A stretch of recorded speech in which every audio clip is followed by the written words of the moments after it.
Ano ibig sabihin, ano?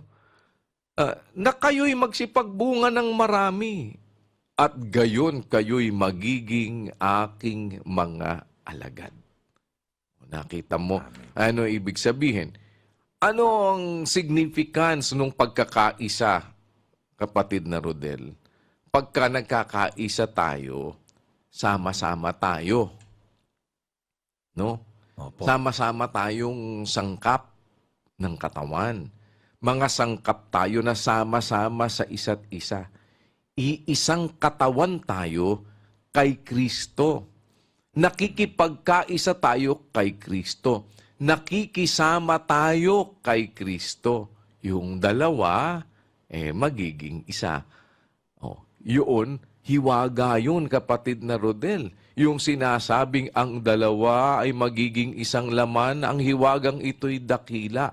At ito ay ang tungkol kay Kristo at tungkol sa iglesia. Yung pagiging isa nila.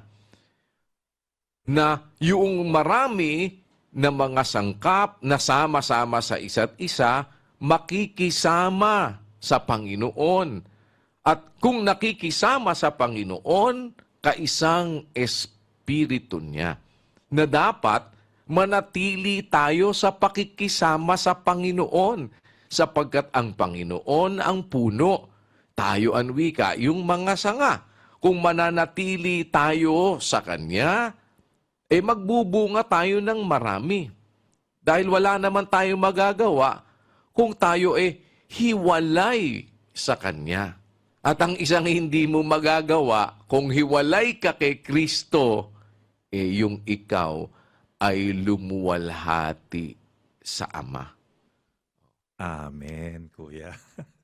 Pero, kung tayo, magsisipanatili tayo kay Kristo, kung kayo ano'y kay magsipanatili sa akin, at ang mga salita ko'y magsipanatili sa inyo, sa ganito, kapatid na Rodel, lumuluwalhati ang liwanag naman nun. Sa ganito, Opo. lumuluwalhati ang aking Ama. O paano ngayon mangyayari? Luwalhatiin ninyo ng inyong katawan ang Diyos. O hindi mo ba naiisip yun? Yung sinasabi na yun sa 6:20. Binili kayo sa halaga. Luwalhatiin nga ninyo ng inyong katawan ang Diyos at ng inyong espiritu na sa Diyos. Paano natin maluluwalhati ng ating katawan at ng ating espiritu? Tayo, kapatid na Rodel, makikisangkap ka doon sa katawan. Opo. Makikipagkaisa ka ng espiritu, kapatid na Rodel. At kung tayo, sangkap, iisang katawan tayo ngayon, sama-sama sa isa't isa, iisang katawan tayo kay Kristo, hindi ba? Kung tayo ngayon iisang katawan, tapos isang espiritu tayo, bakit? Nakikisama tayo sa Panginoon kaisang espiritu niya tayo. At kung kaisang espiritu niya tayo, dahil nakikisama tayo sa Kanya, sa ganito, lumuluwalhati ang aking Ama. Kaya magagawa na luwalhatiin nga ninyo ng inyong katawan. Kasi di mo ba iniisip yun, kapatid na Rodel? Kung paano natin magagawa na luwalhatiin natin ang ating katawan ng Diyos at ng ating espiritu na sa Diyos? Ano ba pinanggalingan? Di ba nandoon sa itaas, doon sa 17 na binabasa natin, sa 16, 17 yan. Kung ang nakikisama sa Panginoon, kaisang espiritu niya. Luwalhatiin nga ninyo ng inyong katawan, ng inyong espiritu na sa Diyos. Luwalhatiin natin ng Diyos. Paano? Makikisama tayo sa Panginoon. Amen. At mananatili tayo sa Kanya. Opo. Makikisama tayo, mananatili tayo sa Kanya. Sa ganito'y lumuluwalhati ang aking Ama. Amen. Ewan ko ba kung May nakukuha ka ba? Ikaw nga kapatid na Josel, may nakukuha ka ba sa pinag-aaralan natin? Kuya, napakasarap po ng mga katwirang aming nakita. Napakaliwanag at sa picture ko po yung mga detalye sa isip ko.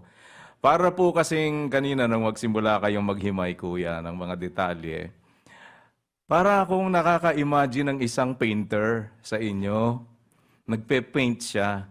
Dalawang picture po kasi ngayon ang nilunduan ito sa isip ko po, kuya. Isang ulo na may katawan, buong tao, kumbaga. Isang puno na may mga sanga. So, kanina, pinuntahan muna natin kasi sabi nyo nga po, hindi naman kasi po pwede na i-limit natin, i-confine natin ang isip natin tungkol sa pagluwalhati sa Diyos, pagpapasalamat o yung paghahandog ng haing pasalamat. Dahil hindi naman yun lang ang pagluwalhati sa Diyos. Bagaman nababasa nga, 50:23 ng awit, yun ang wikang naghahandog ng haing pasasalamat ay lumuluwalhati sa akin, sabi ng Diyos. Ngayon, hindi naman ang ibig sabihin na yung pagluwalhati sa Diyos, dun lang nagaganap sa pagpapasalamat sa Kanya. Hindi, isang bahagi yun. Ano? Ngayon, nung maghimay na po si Kuya, parang detalye na, sabi ko nga, para siyang nagpe-paint. Una muna pinakita, ano ba yung katawan? Yung katawan, pinipaint niya, ay ito, maraming sangkap ito. Iba-ibang sangkap. 12:5 ng Roma habang binabasa ni Kuya, para kung nai-imagine, yung mga sangkap, ito, pinipaint niya, nabubuo yung painting, na ang larawan ito, nabubuo na makikita mo yung katawan kay Kristo. Gayon din tayo na marami ay isang katawan kay Kristo at mga sangkap na sama-sama sa isa't isa. Ang marami yung sangkap, pero yung katawan, iisa po yun kay Kristo. Wala namang makapagsasabi na may iba pang katawan si Kristo at may iba pang sangkap naman na kay Kristo din doon. Hindi talagang isa lang po yan. Pero ang marami, yung mga sangkap na sama-sama sa isa't isa. Kaya well-defined na tayo na marami, na mga sangkap na sama-sama sa isa't isa, iisang katawan kay Kristo. At naghimay nga si Kuya tungkol dyan sa sinasabi ni Pablo sa Efeso, ito po'y hiwaga na mabubuong sa isip natin, matutukoy natin kung alin. Bagaman kanina nga, sabi nga ni Brother Rodel, ginagamit kasi itong mga talatang ito, no? Tungkol sa halimbawa, mga pangangaral sa mga mag-asawa, pero hindi yun ang talagang context ng gustong talakayin ni Pablo doon Kumbaga may mga side topics po yan na nadadaanan, pwede namang mapakinabangan sa ganung paraan. Pero ang hiwagang ito, sabi ni Pablo, ang talagang tinutumbok ng kanyang sinasabi sa 5:32, ay tungkol sa kay Kristo at sa iglesia. Ano yung hiwagang yon? Sa 31, ang tinutukoy niya dyan yung pagiging isa ng katawan at saka ng ulo na si Kristo. Na dahil dito ang wika, iiwan ng lalaki ang kanyang ama at ina at makikisama sa kanyang asawa at ang dalawa ay magiging isang laman. Sa 32, ang hiwagang ito ay dakila. Alin yung hiwagang yon? Yung tinutukoy niya sa 31 na magiging isa. No? Itong dalawa, magiging isa. Ang hiwagang ito, dakila. Ang sinasabi ko, tungkol kay Kristo at tungkol sa iglesia. Kaya, sa isang diretso sabi, gusto mong magkaroon ng pakikisama kay Kristo? Abay, kinakailangan maging sangkap ka ng katawan kasama ng maraming mga sangkap na sama-sama sa isa't isa sa isang katawan. Hindi pwede magke-claim ka kay Kristo ka at nakaugnay ka kay Kristo, siya ulo mo, hiwalay ka sa katawan.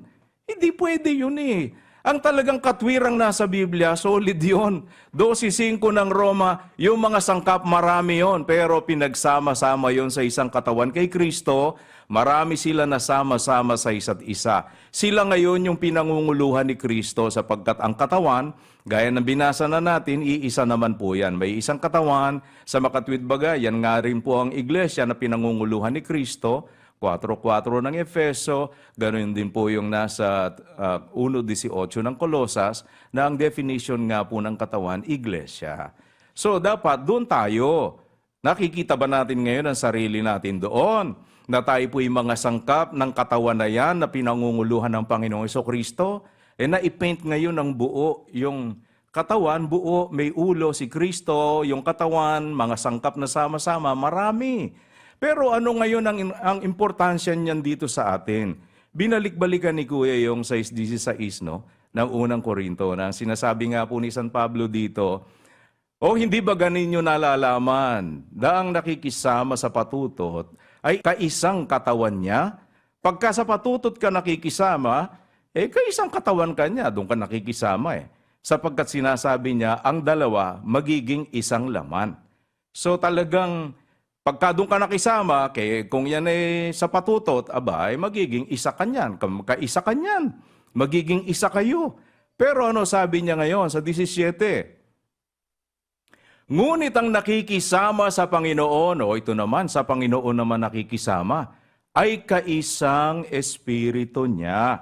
Pagka pala kay Kristo ka naman, sa Panginoon ka nakisama, magiging kaisang espiritu ka niya. Kaya yung dalawa magiging isa Kaya pala pagdating sa 20, hindi mo ba naiisip, sabi ni Kuya kanina, kausap si Brad Rodel, paano mangyayari yan?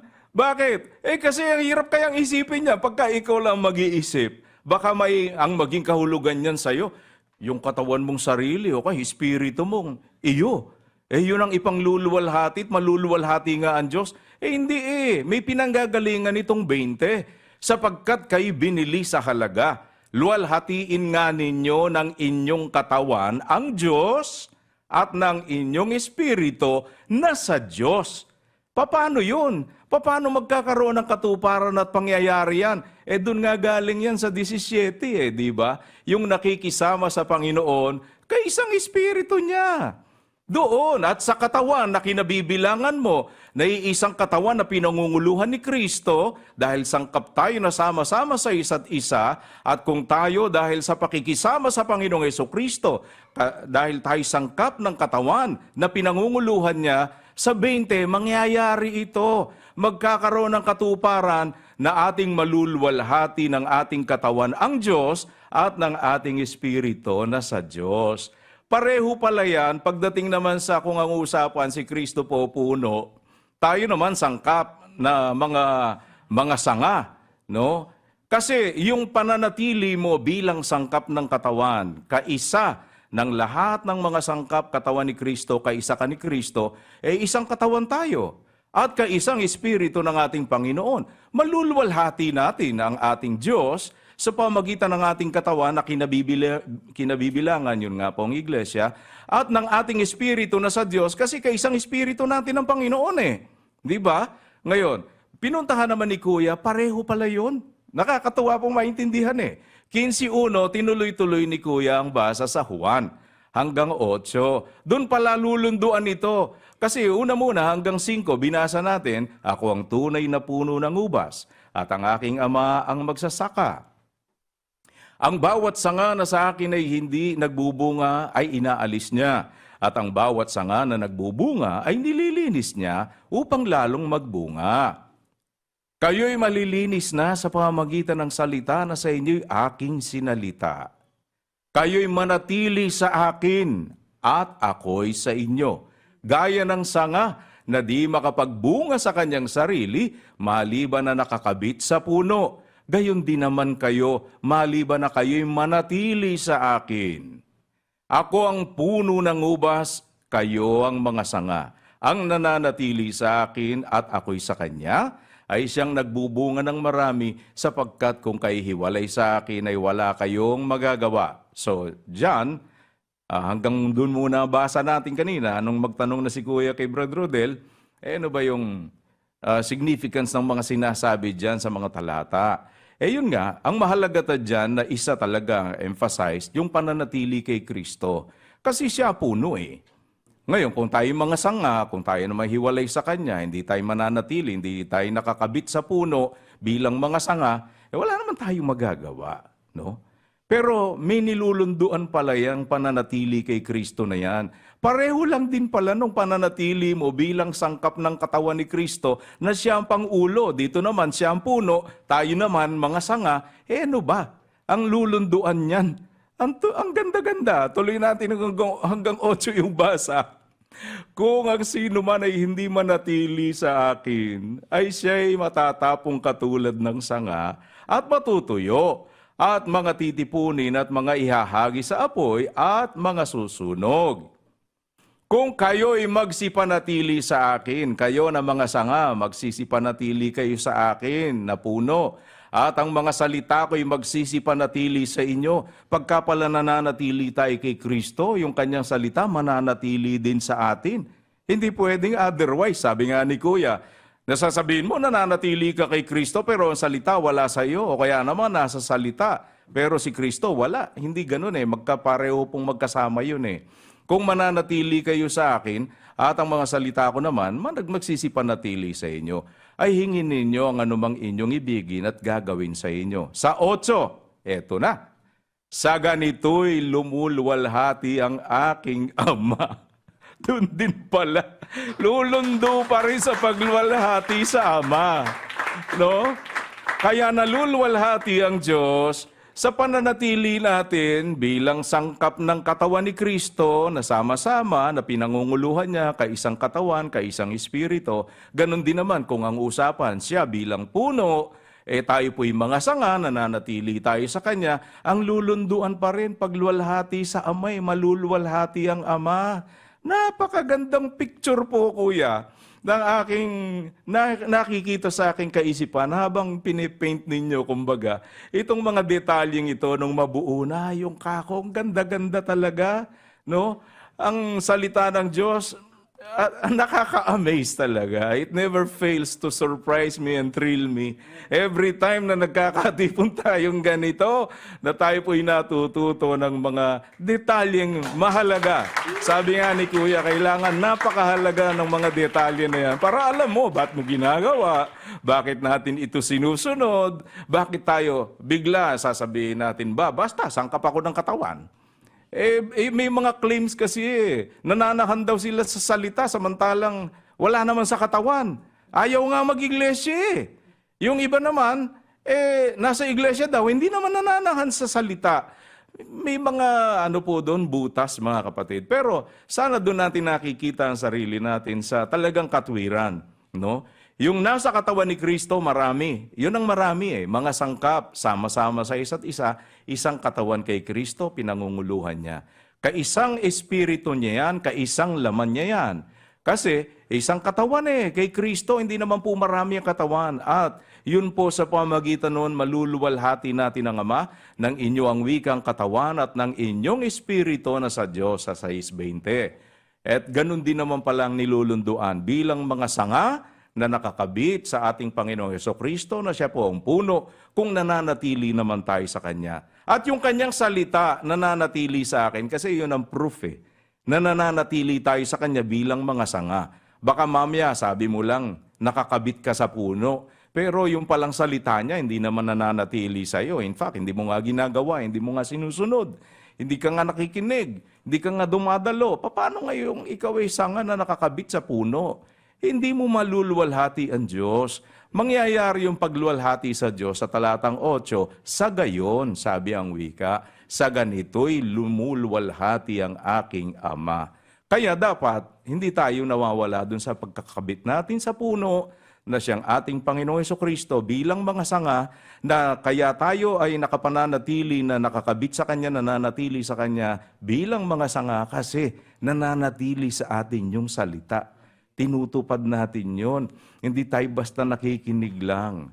Napakagandang katwiran po, Kuya. Salamat po sa Diyos. Maraming katwiran ito. Namin pong nakikita. Salamat sa Diyos. At mahalaga po kasi yung mga katwiran na dapat makapanatili tayo doon sa ating Panginoon at ang Kanyang mga salita manatili sa atin. Sa ganito'y lumuluwalhati ang wika, ang aking Ama, na kayo'y magsipagbunga ng marami, at gayon kayo'y magiging aking mga alagad. Siguro talakayin natin ang iba pang mga bagay po nito, at Huwag natin pong kalilimutan, mga kapatid, na sa tulong at awa po ng Panginoon, ito ang ating sama-samang mapagsikapan. Yung tayo ay sama-samang mga sangkap na magkakaisa, sama-sama sa isa't isa, na mananatili sa ating Panginoon upang ang kanyang salita manatili sa atin at upang tayo ay magsipagbunga ng marami sapagkat kung tayo anwi kay hiwalay sa Kanya, wala naman tayong magagawa. Yung nananatili sa Kanya, yun ang nagbubungan ng marami. Kaya mahalaga po na makapanatili tayo sa ating Panginoong Hesukristo. Dahil sa ganito naman lumuluwalhati ang aking Ama na kayo'y magsipagbunga ng marami. Na kaya naman tayo magbubunga ng marami kung kayo'y nananatili sa akin. Ang sabi dun sa 5, makikita mo yun kapatid na Rodel, no? Yung 15:5 at yung 15:8. Kung ipaparallel natin, ang sinasabi diyan, ang nananatili sa akin at ako'y sa kanya, siyang nagbubunga ng marami. Sa ganito'y lumuluwalhati ang aking Ama, na kayo'y magsipagbunga ng marami. Paano mangyayari yun, kapatid na Rodel? Kung mananatili po tayo sa Kanya, Kuya. Yun. Ayun naman yun di ba? Opo. Ang nananatili sa akin, siyang nagbubunga ng marami. Sa ganito'y lumuluwalhati ang aking Ama, na kayo'y magsipagbunga ng marami. Paano ka nga ba magbubunga ng marami? Kung nananatili ka nga sa ating Panginoon. At sa pananatili sa Panginoon, tayo ay sama-sama doon, kapatid na Rodel. Sama-sama tayong mga sangkap sa isa't isa. Iisang katawan kay Kristo. Nakikisama sa Panginoon. Kaisang Espiritu niya. Taglay ang kanyang kaisipan. Kaya, sana po, mga kapatid, naintindihan natin ang ilang bahagi na ito at ipagpapatuloy natin ang iba pang mga bagay na nakapaloob dito, mga kapatid, sa atin pong pagpapatuloy ng ating mga paglilingkod. Salamat sa Diyos, mananatiling sa Diyos ang lahat ng karangalan at ang pinakamataas na pagpupuri magpakailanman. Magandang araw po sa inyong lahat.